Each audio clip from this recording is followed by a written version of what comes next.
Tres. Ah, no, va a demorarse más. Bueno, voy a contar hasta 20. Pensé que hace más rápido. ¿Qué me dices?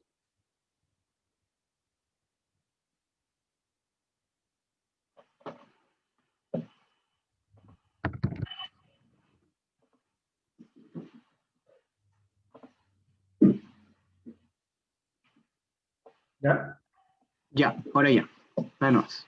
Bueno, saludos a todas y todos, bienvenidos y bienvenidas a la nueva sesión del ciclo Los límites del proceso constitucional chileno. Proceso constitucional que se está abriendo, se encuentra en ciernes actualmente la sociedad chilena. Nosotros somos el colectivo Conciencia y Acción de la Facultad de Ciencias Físicas y Matemáticas de la Universidad de Chile y también parte de la revista de difusión política y de ideas Revolución Universitaria, revista que desde la perspectiva de los estudiantes universitarios busca darle un giro a la manera en que hemos comprendido hasta ahora la política universitaria. Me presento, mi nombre es Rodrigo Espinosa, soy estudiante de Geología de la Facultad de Ciencias Físicas y Matemáticas, y en esta nueva sesión llamada Perspectiva Histórica y Claves para comprender los procesos constituyentes en Chile, contamos con el destacado profesor Sergio Grez. El profesor Sergio Grez es un historiador chileno. Su obra historiográfica está centrada principalmente en el estudio del movimiento popular y de la cuestión social en Chile. Es académico de la Universidad de Chile, es magíster y doctor en historia, realizó sus estudios en Francia, ¿cierto? Y es un conocido conferencista y experto en los procesos constitucionales chilenos desde una perspectiva histórica, y contamos con él para esta charla ya, de esta seguidilla de foros que estamos haciendo respecto a los límites, las trabas y las perspectivas del proceso constitucional que sale en nuestro país. Entonces, le extendemos el agradecimiento por estar hoy día con nosotros, profesor. Estamos muy agradados de poder contar con usted y con su expertise y con su opinión política e histórica, por supuesto, también. Así que le cedo la palabra para escuchar sus palabras y para compartir con nosotros su visión respecto a la situación actual. Buenas tardes. En primer lugar, quiero agradecer al colectivo Conciencia y Acción, a la revista, el haberme invitado a compartir algunas ideas con ustedes respecto del proceso constituyente en curso actualmente en nuestro país.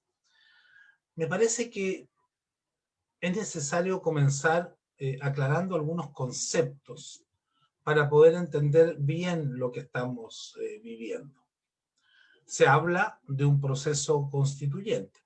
A estas alturas no cabe duda de que efectivamente estamos en un proceso constituyente, independientemente del juicio que podamos tener acerca de la forma, de los contenidos, de las posibilidades y de los límites que este proceso tiene.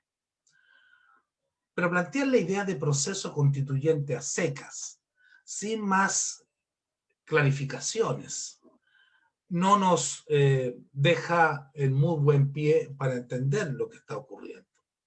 Porque procesos constituyentes puede haber de distinto tipo, y de hecho han habido, si nos situamos tan solo en los últimos 2 siglos, una infinidad de procesos constituyentes en numerosos países del mundo, con contenidos, con formas y particularidades muy distintas. Yo diría que no hay 2 procesos constituyentes que se asemejen demasiado. Cada proceso constituyente tiene sus características específicas, aun cuando eso no impide que los podamos globalmente catalogar en distintos tipos, en distintas categorías de proceso constituyente.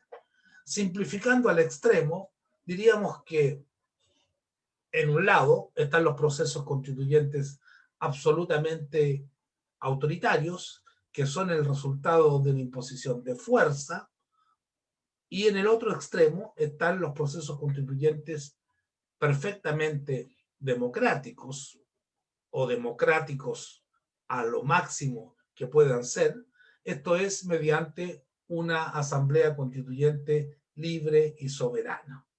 Y entre ambos extremos se sitúa una gran variedad de tipos de proceso constituyente, más democráticos o menos democráticos, y con elementos que son los característicos y que se deducen de la situación específica de cada país. Hay quienes sostienen de que Chile vive hace muchos años un proceso constituyente larvado, en ciernes, embrionario, puesto que la constitución del dictador fue cuestionada desde el mismo momento en que éste y su círculo armaron una farsa plebiscitaria el año 1980 para aprobar este texto constitucional, que es el que nos rige hasta el día de hoy, mediante un plebiscito amañado en el contexto de una dictadura, de terrorismo de Estado y de ausencia de libertades cívicas y públicas. Desde el momento en que esta constitución fue cuestionada y hubo propuestas alternativas en el sentido de convocar a una asamblea constituyente para dotar al Estado de Chile de una nueva constitución mediante la vía más democrática, se estaría incubando un proceso constituyente. A decir verdad, durante mucho tiempo no pasó nada. La constitución del dictador fue legitimada no solo por las fuerzas que se oponían a la dictadura, las fuerzas moderadas, que básicamente se concentraron después en la coalición de la concertación de partidos por la democracia, que gobernó ininterrumpidamente entre 1990 y el año 2000, sino que además esta constitución fue legitimada por esas fuerzas mediante una serie de reformas constitucionales, principalmente las del año 2005, pero también del año 89, en un plebiscito del cual nadie se acuerda ni quiere acordarse, mediante un conciliábulo y un acuerdo entre las cúpulas de la dictadura y las cúpulas de esta oposición moderada, que luego sería gobierno durante 20 años consecutivos. La Constitución nunca dejó de ser cuestionada. Siempre hubo actores sociales y políticos que cuestionaron esta Constitución, tanto por su gestación fraudulenta como por sus contenidos, esto es, por ser un traje a la medida del modelo de economía y sociedad neoliberal y por consagrar un régimen político que, si se observa en detalle, se concluye fácilmente que no es un régimen efectivamente democrático, o a lo sumo constituye una suerte de democracia tutelada y de baja intensidad. Con todo, durante mucho tiempo la contestación a esta constitución no alcanzó niveles de desarrollo significativos. No alcanzó a nuclear una cantidad de voces, de voluntades, de personas y de movimientos ciudadanos que realmente la pusieran en cuestión.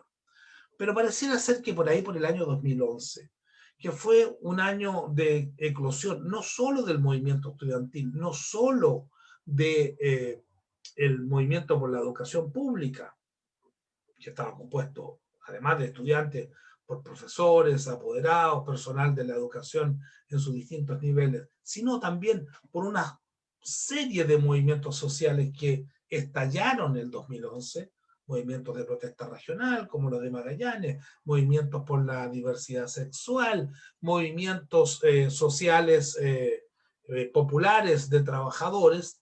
Bien sabemos que el 2011 fue una suerte de año bisagra. Digo, a partir de ese año, y sobre todo gracias a la difusión que el movimiento estudiantil le dio a la reivindicación de una nueva constitución vía asamblea constituyente, esta demanda empezó a extenderse por el país y podríamos decir que ya a partir de entonces se empezó a desarrollar un movimiento constituyente, un proceso constituyente desde abajo de la sociedad chilena.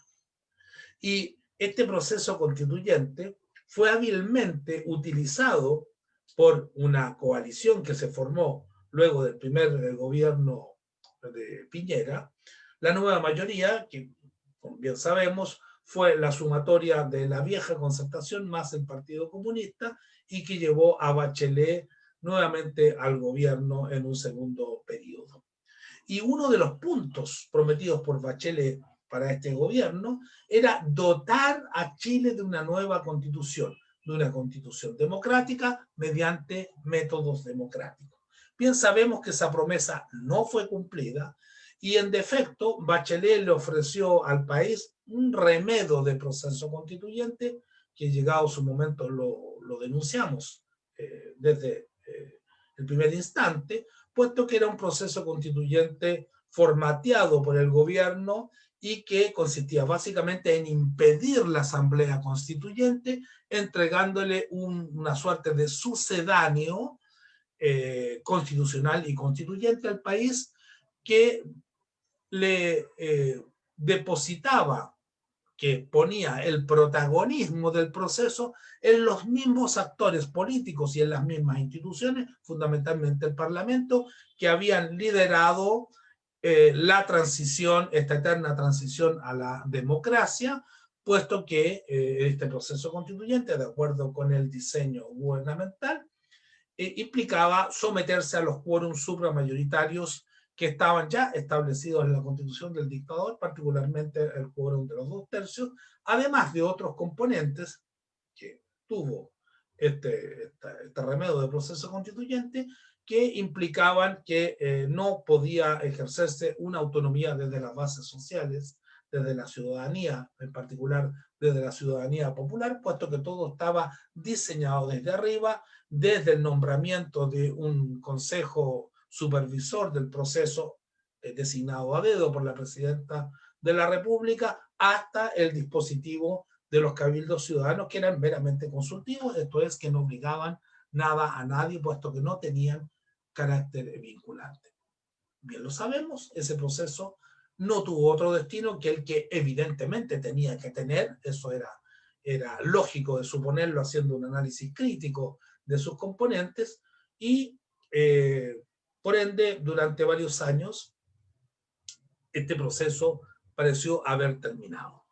Pero vino el llamado estallido social del 18 de octubre del 2019, que fue una explosión que dio inicio a un proceso mucho más profundo que un mero estallido social, yo lo denomino rebelión popular, que abrió nuevamente las compuertas para que el proceso constituyente continuara empujado desde abajo, desde la sociedad civil, principalmente desde los movimientos populares, que estaban cuestionando precisamente el modelo de economía y de sociedad neoliberal, pero además el modelo político de democracia tutelada, restringida y de baja intensidad.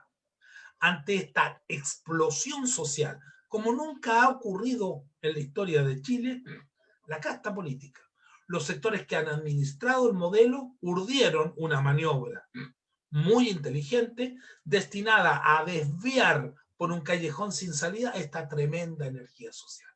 Esa maniobra se concretó en la madrugada del 15 de noviembre, como digo, entre gallos y medianoche, mediante el anuncio al país de un acuerdo por la paz social y la nueva constitución, firmado por la mayoría de los partidos políticos con representación parlamentaria. La esencia de este acuerdo consiste en birlar la soberanía al poder constituyente originario. Es decir, impedir que la ciudadanía sea, de acuerdo con la norma, con la teoría democrática, el verdadero titular de la soberanía. Y que en su defecto, uno de los poderes constituidos, en este caso el Parlamento, puesto que esto después se traduce en una reforma constitucional promulgada el 24 de diciembre del mismo año, sea quien defina los términos del proceso constituyente, le fije límites y le fije formas para su realización. ¿Cuáles son estos límites? En primer lugar, el establecimiento de un quórum supramayoritario de 2/3, el más drástico que existe en la Constitución actual, establecido por la dictadura, que es el mismo al cual se sometió Bachelet en su pseudo proceso constituyente para algunas materias, lo que en buenos términos significa descartar cualquier posibilidad de cambio real, pues bien sabemos que las fuerzas más retardatarias, y así ha ocurrido durante 30 años, siempre han tenido ese tercio de bloqueo y si no más. Y cuando hablo de las fuerzas más retardatarias, no me estoy refiriendo solo a la derecha clásica, aquella que apoyó abiertamente a la dictadura, que sobradamente ha tenido siempre más de ese tercio del electorado, y no solo del electorado, de los representantes del Parlamento, sino también de los sectores más conservadores de la antigua concertación, que como bien lo sabemos, y nos hemos dado cuenta una vez más hoy día, con motivo del voto de la acusación constitucional contra el ministro Mañalich, siempre están dispuestos a aportar votos suplementarios al gobierno de Piñera, en este caso, es decir, sumarse a las posiciones más conservadoras.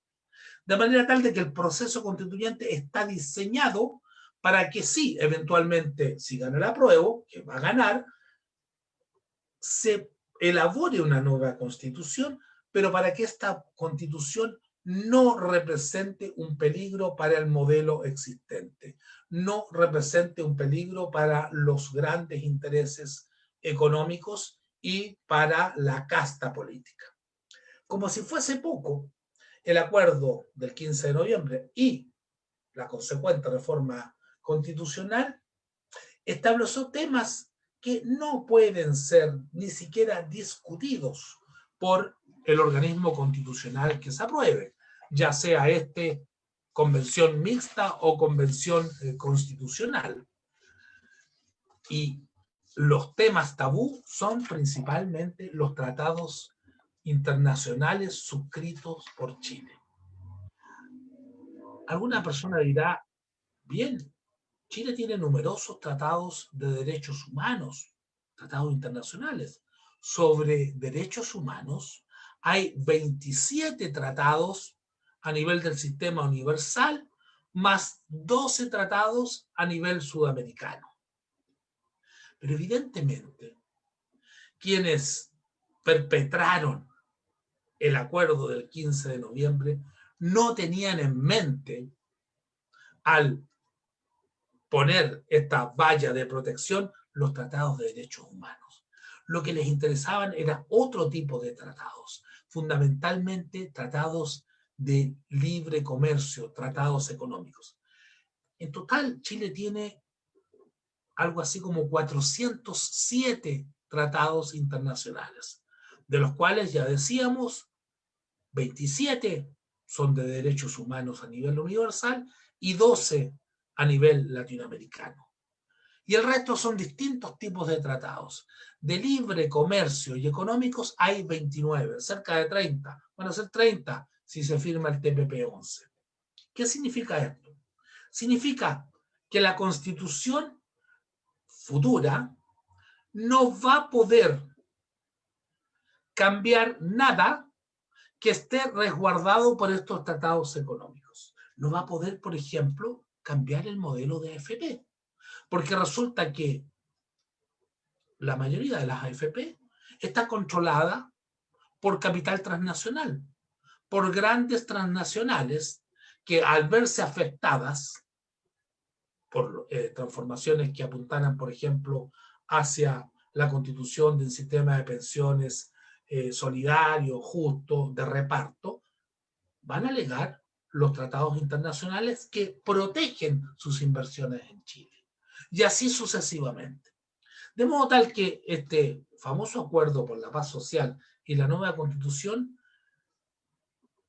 realmente, y a medida que pasa el tiempo, que nos acercamos al plebiscito y a las elecciones de constitucionales, de delegados constitucionales, que vendrán más adelante, en abril del próximo año, nos damos cuenta, algunos nos dimos cuenta de muy temprano porque hemos estado abocados a estudiar estos temas desde hace muchos años, pero la ciudadanía, que no necesariamente es experta en temas constitucionales ni en procesos constituyentes, se empieza a dar cada vez más cuenta de que las posibilidades de incidir en una dirección de cambios profundos en este proceso constituyente, dado este rayado de cancha, son realmente ínfimas.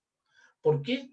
Porque, reitero, el diseño está concebido de manera tal de que el poder constituyente originario, la ciudadanía, no pueda expresarse libremente, no pueda realizar, sino los cambios que susciten este consenso supramayoritario de 2/3, puesto que con tan solo 1/3, un sector político, cualquiera sea, puede bloquear cualquier acuerdo.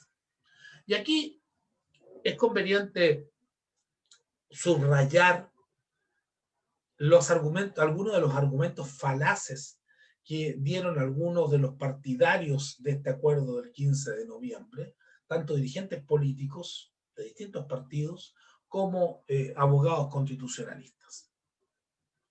Hay quienes sostienen de que no importa, puesto que todos aquellos temas que no conciten un acuerdo de 2/3 en el seno del organismo constitucional quedarán para leyes de quórum simple.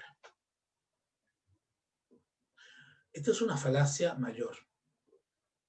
¿Alguien puede concebir siquiera la idea de que temas tan trascendentes como el tipo de Estado subsidiario o garante de derechos sociales, el modelo económico, las Fuerzas Armadas, las bases de la institucionalidad, los poderes del Estado, pueden ser reguladas mediante leyes de quórum simple?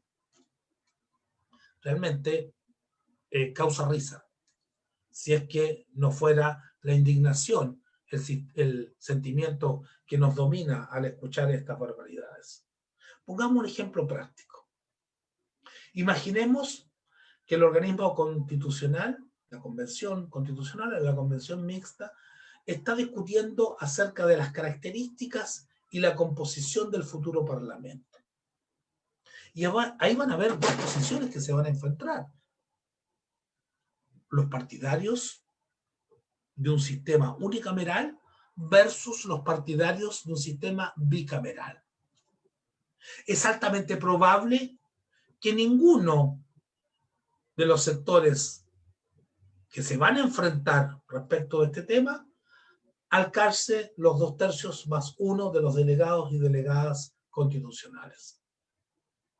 Los partidarios del acuerdo, recordémoslo, nos dicen, no importa, eso se definirá mediante una ley de quórum simple. ¿Quién lo definirá? Evidentemente, no se pudo definir en el organismo constitucional, lo definirá el futuro Parlamento. ¿Pero qué futuro Parlamento? Si la Convención no pudo ponerse de acuerdo en las características y la composición del Parlamento. Es decir, vamos a dar lugar a una nueva Constitución que no defina cómo se compone el Parlamento futuro. Por ende, no va a haber nadie que pueda legislar y nadie que pueda definir cómo se va a componer el Parlamento. A ese extremo de improvisación, porque esto lo tuvieron que urdir aceleradamente ante la presión de la rebelión popular, que recordémoslo, había realizado un paro nacional exitoso 3 días antes o 2 días y medio antes, el 12 de noviembre, de tal manera que dejaron una serie de cabos sueltos, porque lo más importante era sacar el acuerdo, cuyo objetivo principal lo dice su título, porque es lo primero, era la paz social, no una nueva constitución, entre gallos y medianoche, de manera de reducir el nivel de contestación social, y efectivamente así ocurrió, porque esto sacó de las calles a una buena cantidad de manifestantes después del 15 de noviembre, porque la preocupación principal de estos señores y señoras era precisamente contener al movimiento social y desviarlo por una vía inocua. Entonces, el panorama es complejo. para las fuerzas que se proponen una efectiva transformación democratizadora del país y el establecimiento de derechos sociales garantizados. Porque además de estos dos dispositivos, quórum supramayoritario y prohibición de tocar ciertos temas que son clave, quienes idearon esta maniobra introdujeron otros elementos que han sido señalados por muchos actores y que tienen que ver con la primacía que se le entrega a los partidos políticos legales, institucionales, en el proceso constituyente, ya que las elecciones de constituyentes o delegados constitucionales se van a hacer de acuerdo al mismo método con que se realizan las elecciones de diputados, lo que significa que los partidos políticos tienen todas las de ganar, además de tener los medios económicos legales e ilegales que ya sabemos y que constituyen una de las características del funcionamiento de nuestro sistema político desde hace varias décadas. Como si fuera poco, aunque se consiguió la paridad de género, el tema de los cupos para los pueblos originarios no ha sido solucionado. De manera tal de que el panorama es realmente poco alentador. Y frente a esto surgen distintas voces, distintos posicionamientos. Hay quienes dicen, esto es una trampa, e invocan los mismos argumentos o muy parecidos a los que acabo de dar, y por tanto plantean de que la solución para las fuerzas contestatarias, revolucionarias o transformadoras es la abstención, sustraerse de este proceso constituyente, porque se trata de un engaño que no va a ser sino legitimar el orden actual de cosas.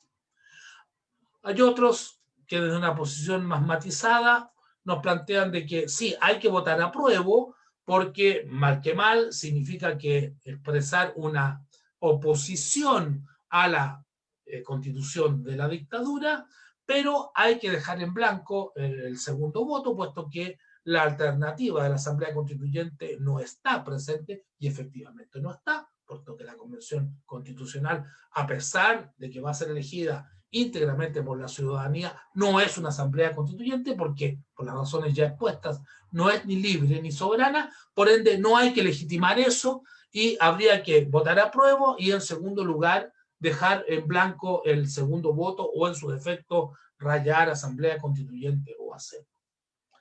Discrepo de ambas posiciones. ¿Por qué? Porque considerando todos los elementos que he anunciado y que nos dicen claramente de que efectivamente esta es una maniobra de los poderes establecidos, de los poderes constituidos, para evitar un proceso constituyente efectivamente democrático, las cosas son lo que son y no lo que quisiéramos que fueran.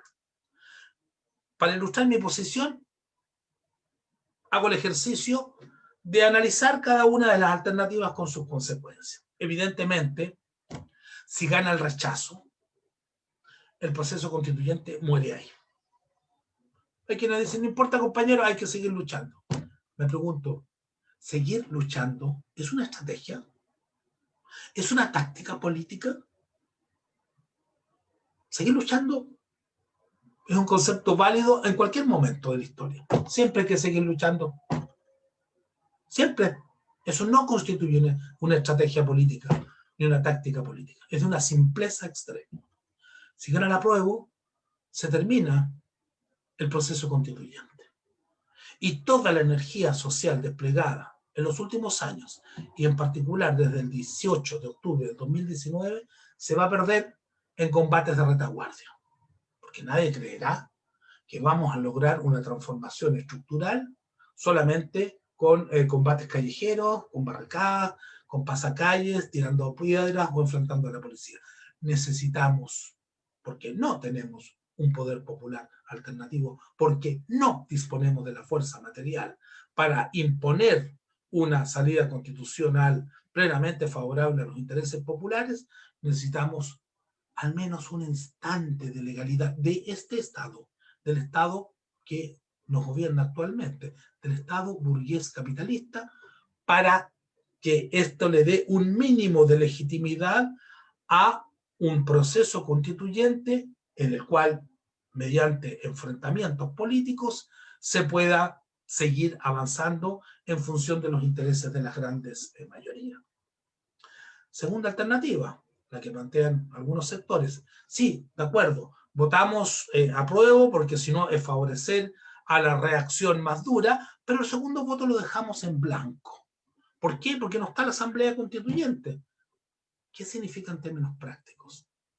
En concreto, eso significa elevar las posibilidades de que venza la convención mixta. Porque esos votos de sectores progresistas o de izquierda se estarían restando de la opción convención constitucional. ¿Qué hacer entonces?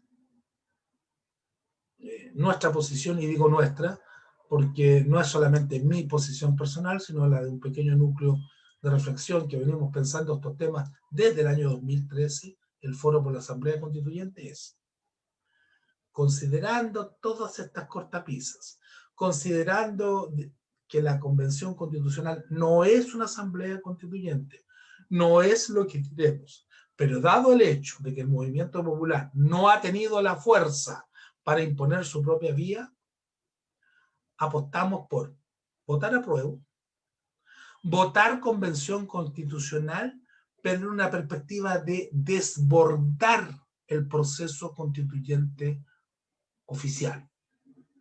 ¿Cómo? Primer elemento, permanente. Mantener la movilización social, acrecentarla, profundizarla. Necesitamos tener tanta gente movilizada como la tuvimos en octubre y durante la primera quincena de noviembre del año pasado. Tanta o más. No hay que cejar la presión en ningún momento. Ni antes del plebiscito, ni después del plebiscito, ni después de la elección de delegados constitucionales. Segundo elemento, hay que tratar de elegir la mayor cantidad de convencionales al organismo que se defina, la Convención Constitucional, delegados y delegadas provenientes prioritariamente de los movimientos sociales, de independientes, de referentes políticos extraparlamentarios. Tercer elemento, mantener la presión sobre nuestros delegados y delegadas constituyentes, supervisarlos, hacerlos de que vayan a las asambleas territoriales, a los cabildos, a los sindicatos, a las organizaciones sociales antiguas y nuevas. Cuando digo antiguas y nuevas, la línea divisoria la estoy colocando el 18 de octubre del 2019, a informar y dar cuenta de sus actividades en la Convención Constitucional. Cuarto elemento. Si se logra una mayoría efectivamente transformadora de delegados y delegadas a la Convención Constitucional, mayoría absoluta, 50% más 1.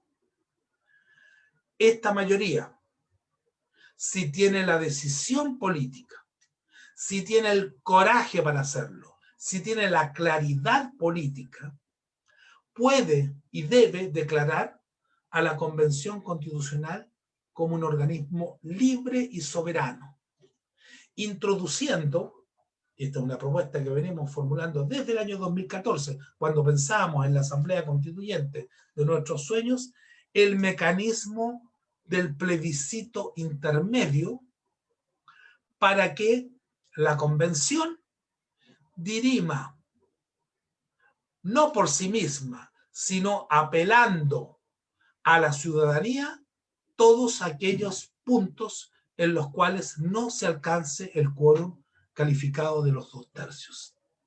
Dicho de otro modo, si se produce este empate, este pseudo empate, porque es un empate falso, porque 1/3 vale lo mismo que 2/3, ya no son los constitucionales, los delegados y delegadas, quienes zanjan, porque ellos no pueden zanjar, porque estatutariamente eso está prohibido, eso está impedido.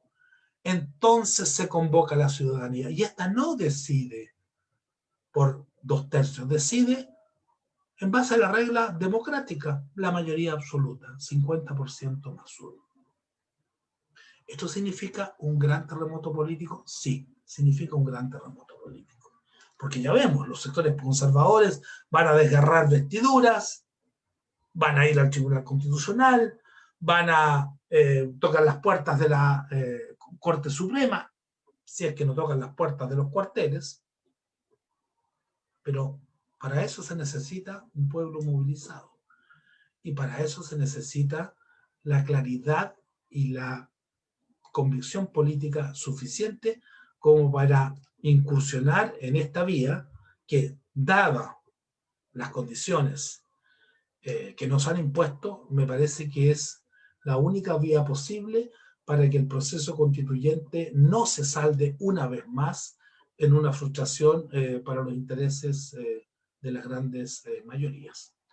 Dejaría hasta acá mi intervención para que podamos conversar algo.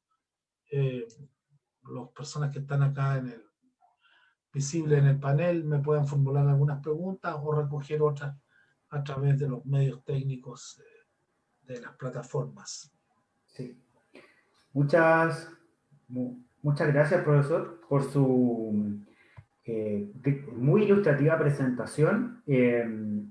Aprovecho también de, claro, como usted dice, de que quienes están participando acá en el Zoom puedan dejar sus preguntas, también quienes están por el Facebook, facebook.com/vamos construyendo, que estamos transmitiendo también en vivo la sesión, también las puedan dejar para ir procesándolas e ir dirigiéndoselas al profesor Gress. Quisiera partir comentando la exposición que usted nos hace para también introducir una pregunta de las que teníamos preparadas respecto al rol que hemos tenido los estudiantes universitarios dentro de este proceso de revuelta o de rebelión popular que comienza o que tiene su estallido principal durante octubre del año pasado. Mucho hemos hablado de eso, es cierto, pero lo que hemos visto es que ese proceso, si bien ha tenido una fuerza tremenda para renacer los cimientos de la institucionalidad política, ha sido un proceso que hasta ahora se podría decir que se podría evaluar disperso, ¿cierto? Sin ideologías claras de por medio, sin organizaciones que lleven la batuta, que lo dirijan, y por lo mismo, también desde el punto de vista estudiantil, los universitarios ausentes del proceso hasta ahora. Dentro de ese marco quisiera preguntarle ¿cuáles son las principales fuerzas de cambio que usted evalúa que existen en Chile con potencial de extralimitar este proceso? ¿Y cuál ha sido el desarrollo histórico que estas fuerzas han tenido hasta ahora para poder irrumpir en el escenario? Dicho eso, si hoy día tenemos un proceso constitucional que ha sido la manera que usted dice de redirigir del poder o de la clase política la potencia del movimiento popular, y las fuerzas de cambio no han podido contener o desbordar esto todavía, ¿qué nos podría hacer pensar también que las fuerzas de cambio podrían superar los límites que se han impuesto hoy día, teniendo en cuenta sus limitaciones? Entonces, le dejo esos dos elementos como primera pregunta: ¿cuáles son las principales fuerzas de cambio y cómo estas fuerzas pueden superar o extralimitar los límites del proceso que hoy día se nos pone por encima y que podría constituir un engaño? La rebelión popular, que se inició el 18 de octubre del 2019, es un movimiento muy heterogéneo, muy diverso, muy plural. No hay un sujeto social, ni menos político, que sea mucho más visible que otros sujetos sociales u otros sujetos políticos. No hay evidentemente ninguna fuerza social ni política que hegemonice este movimiento. Este es un movimiento pluriclasista. Hay trabajadores formales, trabajadores informales, hombres, mujeres, niños, pueblos originarios, viejos, jóvenes. Hay personas de distintas clases sociales, ya lo dije.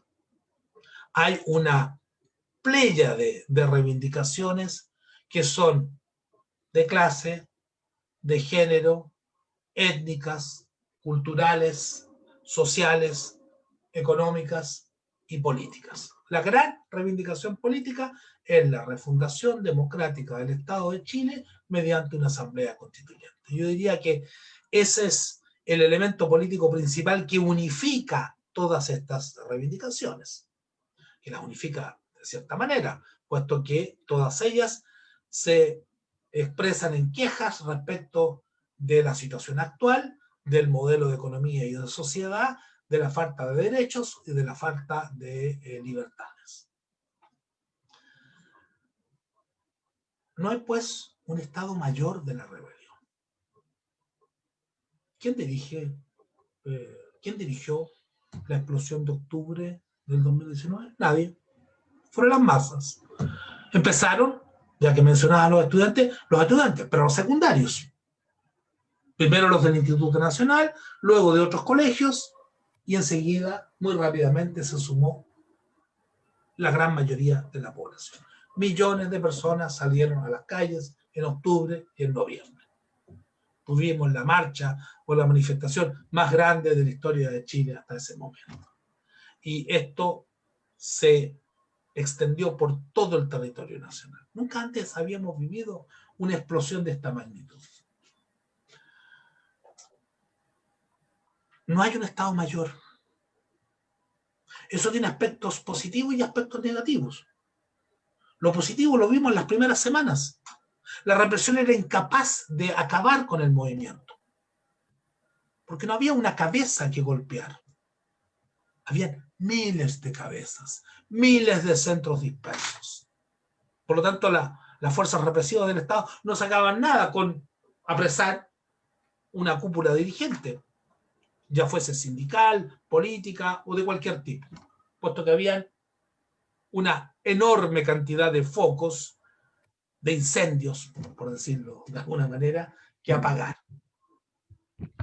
Pero con el correr del tiempo, a medida de que la clase dominante y su presión política, la casta política, reaccionó y además de la represión recurrió a las armas de la política y urdió este acuerdo del 15 de noviembre, esta característica de la rebelión popular mostró todas sus debilidades, puesto que no fue capaz, este gran movimiento de masas, de tener una respuesta unificada frente a esta maniobra del adversario.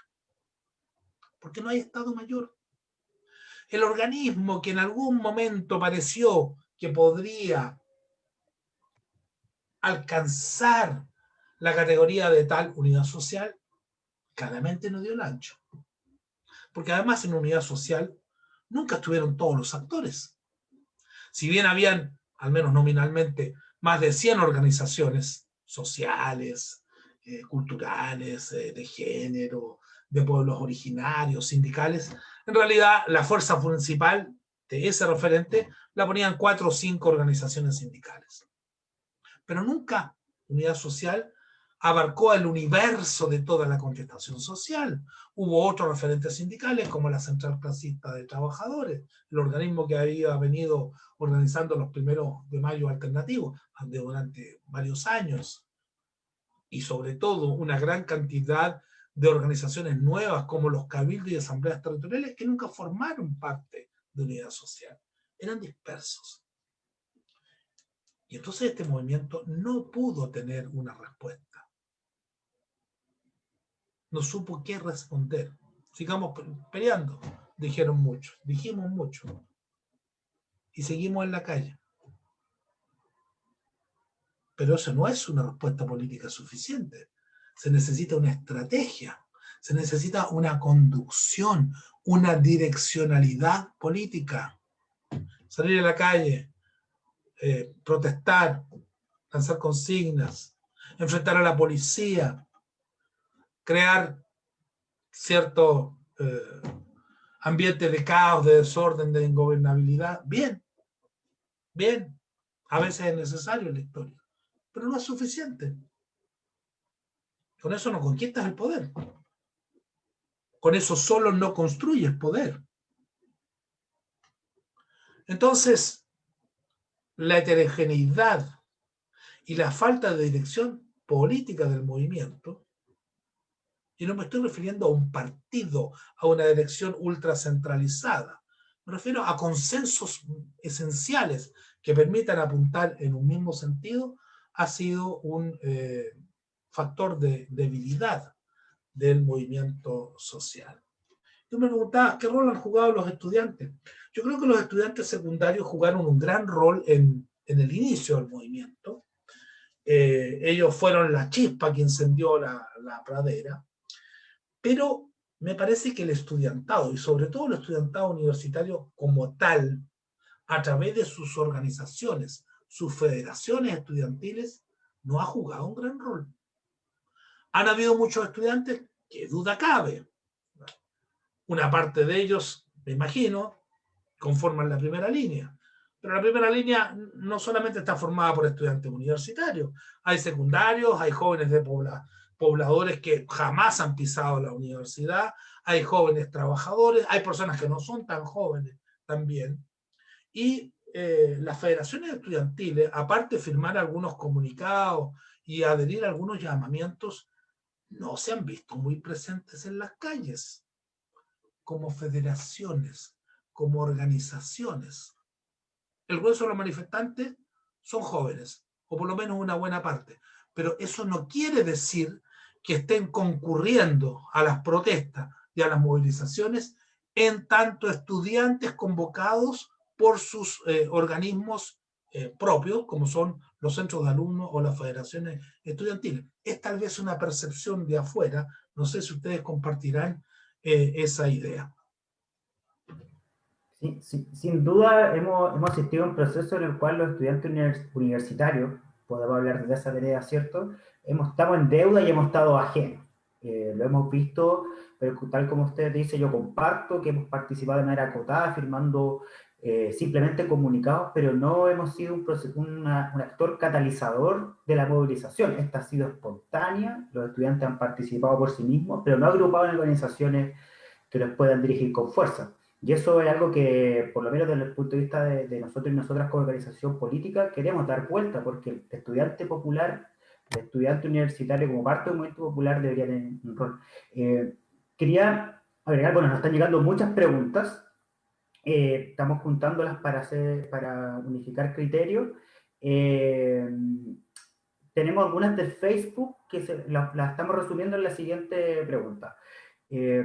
¿Cuáles son los paralelismos? Bueno, una pregunta bastante profunda que lo más probable es que no tengamos tiempo ahora para poder desarrollarla, pero quizá a modo general, ¿cuáles son los paralelismos que se pueden hacer a anteriores procesos constituyentes que han habido en Chile? Imagino que se refieren principalmente al proceso del 25 y del 1833. ¿Y cuál es el rol de las Fuerzas Armadas y de orden en este proceso? Y con eso agregaría que, claro, bajo mi conocimiento, las anteriores dos constituciones oficiales de la República de Chile han sido tuteladas o dirigidas principalmente por las anteriores tres constituciones, han sido tuteladas y dirigidas principalmente por las Fuerzas Armadas y hoy día están ausentes. O no están ausentes, esa es la pregunta que también le dejo en conjunto a las otras dos. ¿Qué paralelismos se pueden hacer? ¿Cuál es el rol de las Fuerzas Armadas de orden? Y si este acaso hoy día tienen algún rol. En realidad Chile ha vivido más de 10 procesos constituyentes. Tú te refieres a las 3 constituciones principales, pero constituciones hemos tenido 10, 12, perdí la cuenta. Si es que consideramos como tales los reglamentos constitucionales a partir de la Patria Vieja. Pero las más importantes efectivamente han sido la de 1833, la del 25 y la de 1980. Un rasgo común a todos los procesos constituyentes, sin excepción, no me refiero a los 3 más importantes, a todos, es que no han sido procesos constituyentes democráticos. Contrariamente a lo que dice la mitología política y historiográfica, Chile nunca ha sido un modelo de democracia como le encanta subrayar y repetir majaderamente a la casta política, a los medios de comunicación de masa y desgraciadamente al sistema educacional en algunos niveles. No, nunca hemos tenido un proceso constituyente democrático. todos los proyectos de constitución han sido elaborados por minorías de varones, salvo en la última que participaron 2 damas, nombrados por el poder de turno, por el ejecutivo de turno, a espaldas de la ciudadanía, y sancionados por cuerpos igualmente reducidos de personajes de la élite económica o de la élite política. Nunca había una asamblea constituyente en la historia de Chile. Y tal como bien señalas, las 3 constituciones más importantes tienen la impronta de la presión de la Fuerza Armada, de las Fuerzas Armadas, para su aprobación. La de 1833, la famosa Constitución Portaliana, fue el resultado directo, prácticamente sin mediación, del desenlace de una guerra civil entre liberales y conservadores.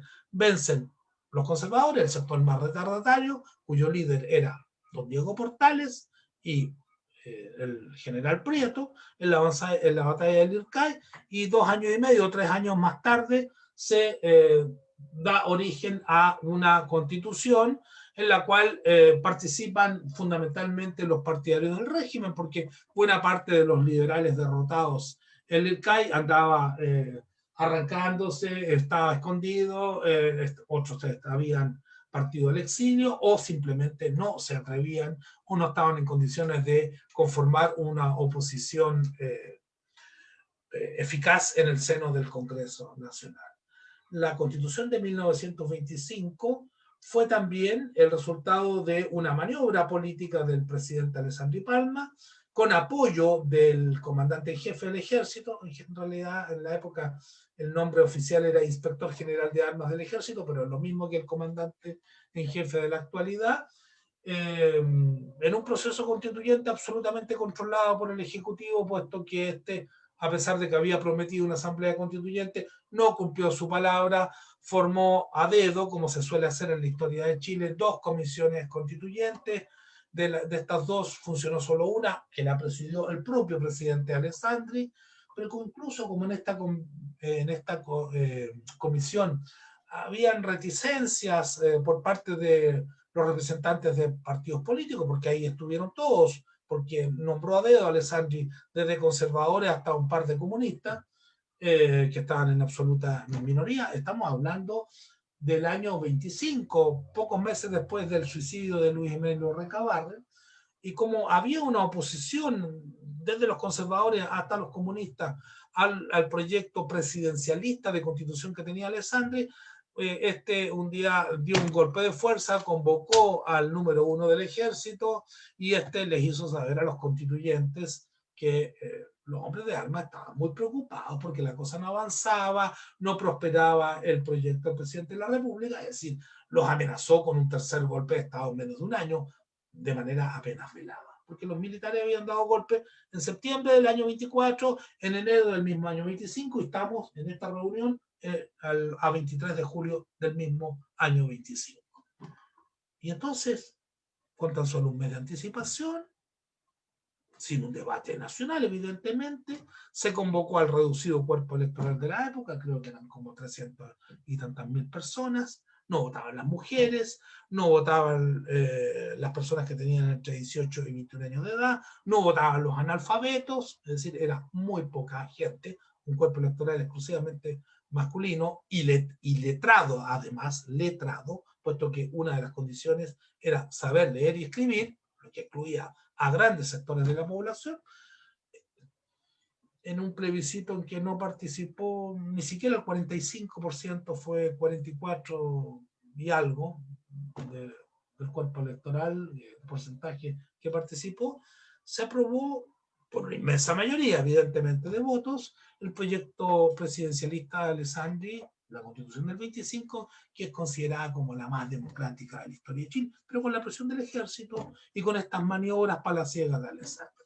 Y la Constitución de 1980, ya sabemos en qué contexto se promulgó, ya se aprobó, plebiscito fraudulento, no existía ni siquiera registros electorales porque los militares golpistas lo habían quemado en octubre del año 1973, con una comisión designada a dedo apenas 12 días después del golpe de Estado, que funcionó de manera no clandestina, pero confidencial, y que entregó un proyecto a la Junta Militar algo así como 5 años después de extensas discusiones en su seno, y esta lo pasó por otros filtros compuestos única y exclusivamente por partidarios del régimen, como el Consejo de Estado, bajo la supervisión del ideólogo de todo esto, don Jaime Guzmán Errázuriz, y de la segunda mujer que participa, porque la primera era doña Olga Feliú, que va a ser premiada por la dictadura, nombrándola después senadora designada, digo, la ministra de Justicia, doña Mónica Madariaga, que era ni más ni menos que prima del dictador. ¿Ya? Y en estas condiciones, al igual que el año 25, se convoca con tan solo un mes de anticipación, esto es, sin posibilidad de que se realizara un verdadero debate democrático, a un plebiscito en que triunfa la opción sí o apruebo, promulgada, impulsada por la dictadura, ampliamente. Es decir, un proceso constituyente absolutamente antidemocrático, reitero, sin registros electorales, con partidos políticos en receso, según la fórmula oficial. Los partidos de izquierda no solamente estaban en receso, sus militantes eran perseguidos ferozmente, puesto que la dictadura se proponía su exterminio físico, no solamente político. Como si fuera poco, en el mismo acto plebiscitario se cometió todo tipo de fraudes. Ya que no había cédula electoral, la gente participaba con su carnet de identidad. ¿Cómo se controlaba que alguien no fuera a votar 2 veces? Supuestamente se le cortaba una esquina del carnet y se untaba con tinta los dedos de las personas, una tinta que demoraba varios días en borrarse, para evitar los fraudes. Pero hay testimonios, como un ex CNI arrepentido, que cuenta que a los batallones de la CNI los llevaron a votar hasta 6 veces en distintos lugares de Santiago, a distintas mesas electorales, a distintos recintos. ¿Qué le costaba a la CNI hacer eso si en la Villa Grimaldi tenían un laboratorio? Todavía está el edificio, uno de los pocos edificios que subsisten, en que se falsificaban todo tipo de documentos, pasaportes, carnet de identidad, pero además la DINA o la CNI ya en esta altura disponía del registro civil. Es decir, un fraude absoluto. Tan grande fue el fraude que se informó que en 9 provincias, entre ellas ni más ni menos que la de Valparaíso, una provincia importante, no regiones, provincias, se contaron más votos que electores. O sea, esta es una constitución, la que tenemos aún vigente, que es ilegítima por donde se le mire. Nunca la oposición de la época debió haber aceptado esta constitución. Pues bien, ¿qué hizo la Concertación? La legitimó. Y la legitimó mediante reformas que no alteraron lo esencial. No alteraron ni el carácter subsidiario del Estado, ni el sistema político de democracia protegida, tutelada y de baja intensidad. Pues bien, respondiendo derechamente a la pregunta, siempre los militares, la fuerza militar ha estado presente en nuestras constituciones, especialmente en las más importantes. En el proceso actual, el rol que puedan estar jugando no es visible aún. Ellos han sido, junto a las policías, el elemento de contención que ha permitido la subsistencia del régimen. Porque a mí no me cabe la menor duda que de no mediar la feroz represión de octubre, noviembre y de los meses que vienen a continuación, hasta el día de hoy, y sobre todo de no haberse producido este acuerdo por la paz social y la nueva constitución, Piñera caía, no le quedaba mucho tiempo, puesto que no tenía apoyo y la ciudadanía estaba en las calles. Y luego vino la pandemia, que le cayó como anillo al dedo y que lo terminó afirmando por un tiempo más, quién sabe si hasta el final de su mandato. El rol de las Fuerzas Armadas es un enigma. evidentemente son un factor de conservación social, sobre todo por el hecho de que no han sido democratizadas después de 1990. No se ha enseñado a las nuevas generaciones de militares en el respeto de los derechos humanos ni en el respeto de la soberanía nacional. Y ese es un problema mayor que tiene que enfrentar un proceso constituyente que tenga pretensiones verdaderamente transformadoras. Muchas gracias, profesor. Ya nos acercamos a la hora de transmisión. Ha sido bastante ilustrativo. Lamentablemente no vamos a poder responder todas las preguntas. Le quisiera pedir un momento para tomar la última pregunta. Estoy ahí reuniendo las que nos van llegando por el Zoom. Bueno, a ver. José Ignacio dice, ¿cómo se responde de la disciplina de la historia lo heterogéneo e inorgánico del movimiento popular de octubre que ha salido a manifestarse? Porque tiene características alejadas de cúpulas y vanguardias. Y eso me gustaría sumarlo a lo que plantea Nicolás, que él dice que qué capacidades tenemos para desbordar un proceso que solo puede evaluarse a largo plazo. Y dice que desde el lugar donde él habla, tienen certeza de que esto no tendrá frutos, porque son las fuerzas progresistas y reformistas quienes se han dedicado a ilusionar a la gente con cambios que no llegarán. Frente a esa muralla, ¿cómo podemos acrecentar la movilización personal? La movilización popular, perdón.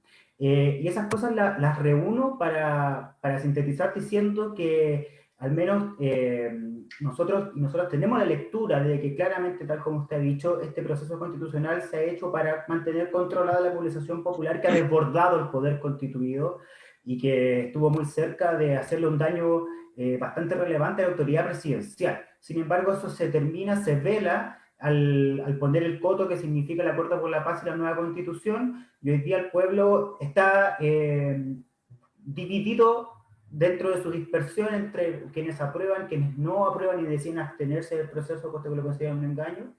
Y dentro de esa dispersión y división, ¿de qué manera el pueblo va a poder desbordar este proceso? ¿Mediante qué acción quizá? ¿Mediante qué fuerza conductora? ¿Mediante qué política o ideología que lo lleve a hacerlo? Ya que evaluando las condiciones por medio de las cuales se firma y se decreta este acuerdo, más la condición mediante la cual el pueblo ha movilizado con fuerza, pero con dispersión, cómo sumando y restando podemos tener como conclusión que el pueblo va a lograr desbordarlo. Eso como síntesis de las últimas preguntas, y desde ya lo comienzo a agradecer por su disposición a estar con nosotros y nosotros. Siento que le están pidiendo demasiado a la historiografía.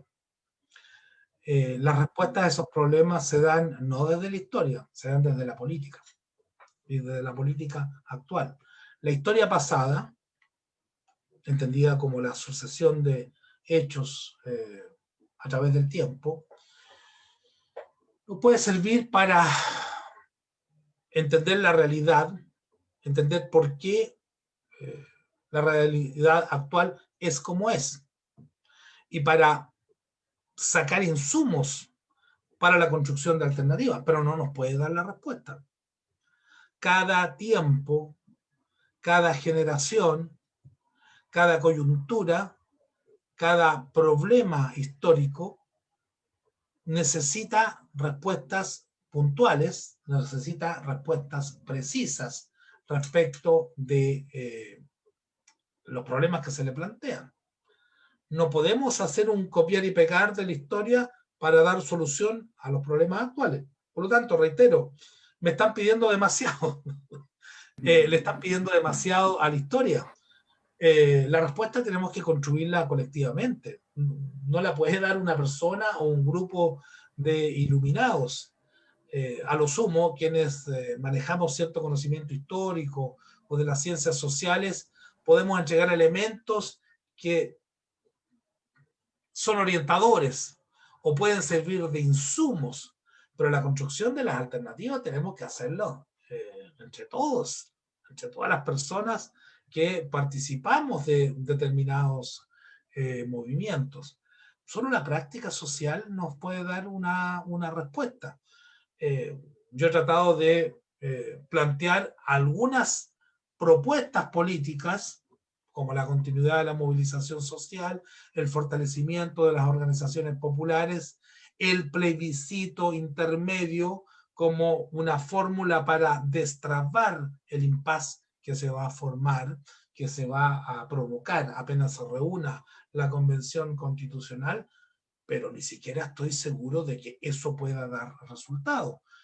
Como no soy candidato a nada, no hago ninguna promesa, y mi deber ético, mi responsabilidad política, mi seriedad como historiador, consiste en plantearlo así, ¿ah? Y no prometer cosas que no son, ni ilusionar a la gente con alternativas que no son viables, o que un análisis frío, sereno, nos dice que son poco probables. Yo diría que en estos momentos, utilizando esta famosa figura del pesimismo, de la inteligencia y la voluntad del corazón, perdón, el optimismo del corazón, los factores para ser muy cautos, sino francamente pesimistas, son mayores que los factores para ser optimistas, por las razones que ya hemos señalado.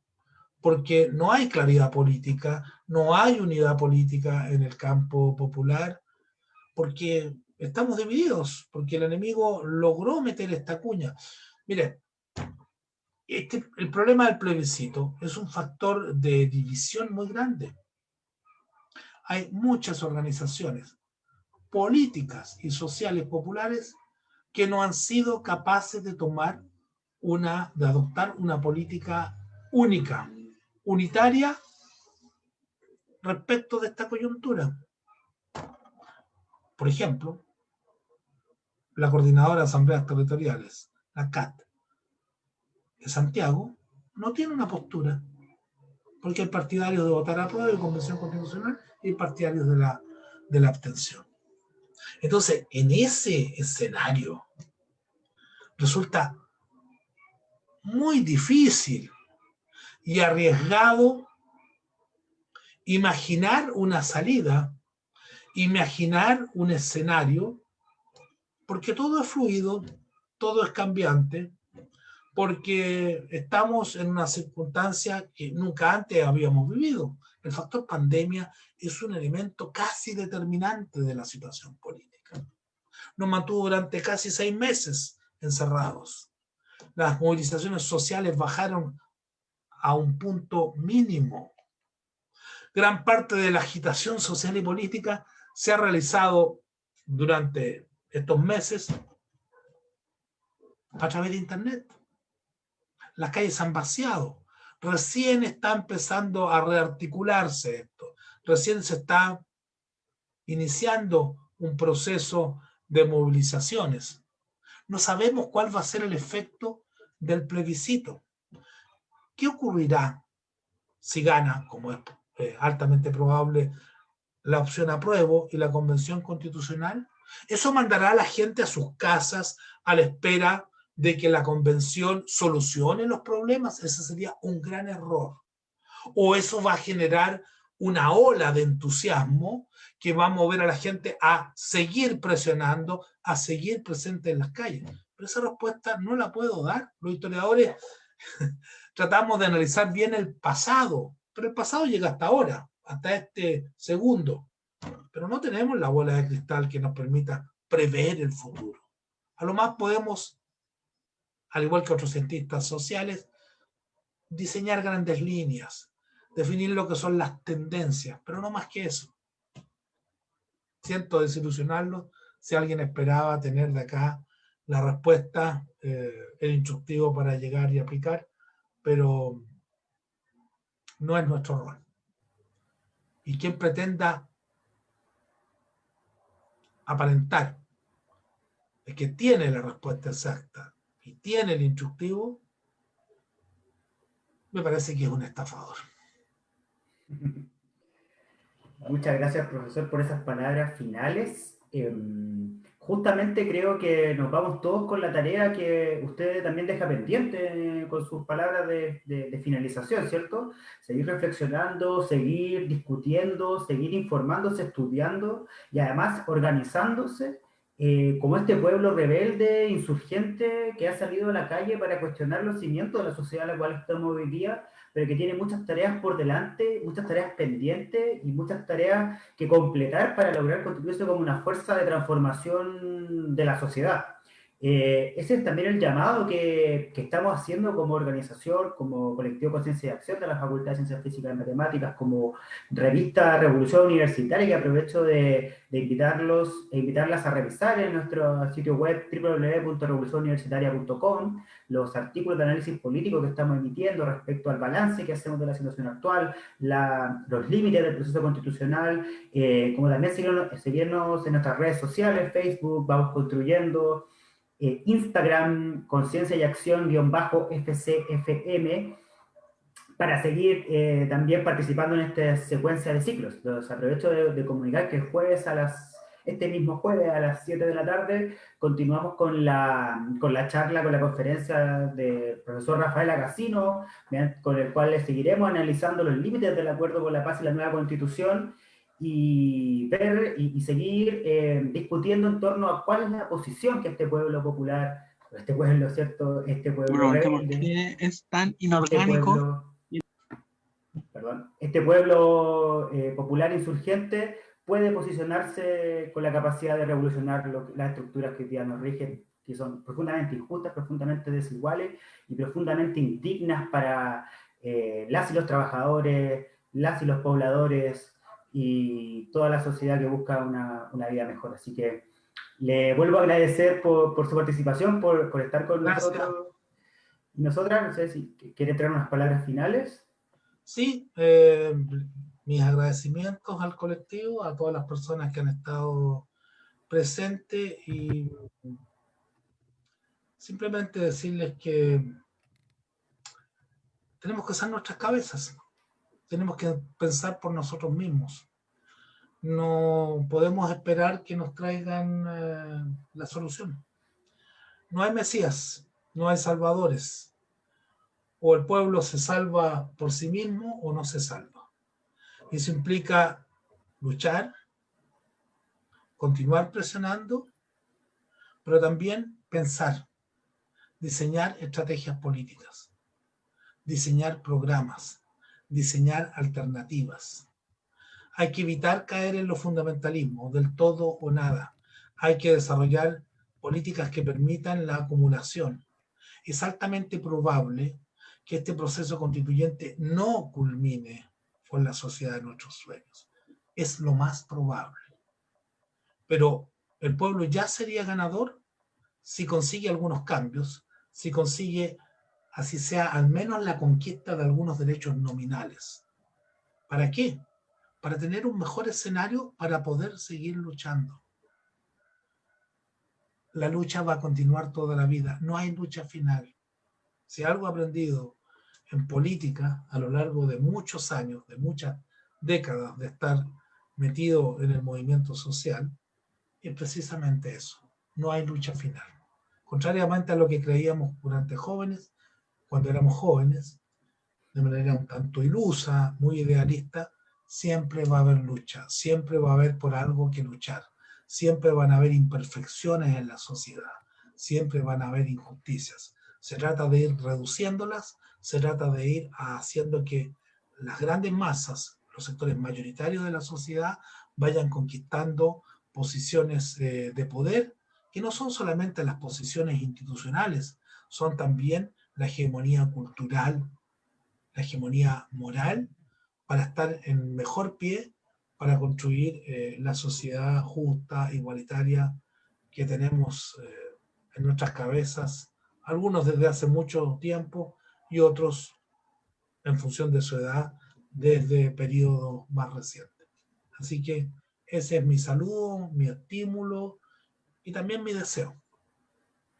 Muchas gracias, profesor. Entonces, con esas palabras ya de despedida nos vamos, cerramos esta transmisión y les recordamos, como les comentaba, seguirnos en nuestras redes sociales, esperarnos y conectarse este jueves a las 7 para continuar con este ciclo. Y como palabras finales, les quiero transmitir que solo en el pueblo confiamos y por lo tanto esa lucha, solo la lucha nos llevará a una sociedad totalmente distinta mediante un cambio revolucionario. Así que para finalizar, muchas gracias a todos y todas y nos vemos muy pronto. Chao, que estén bien, muchas gracias. Chao, chao. Chau.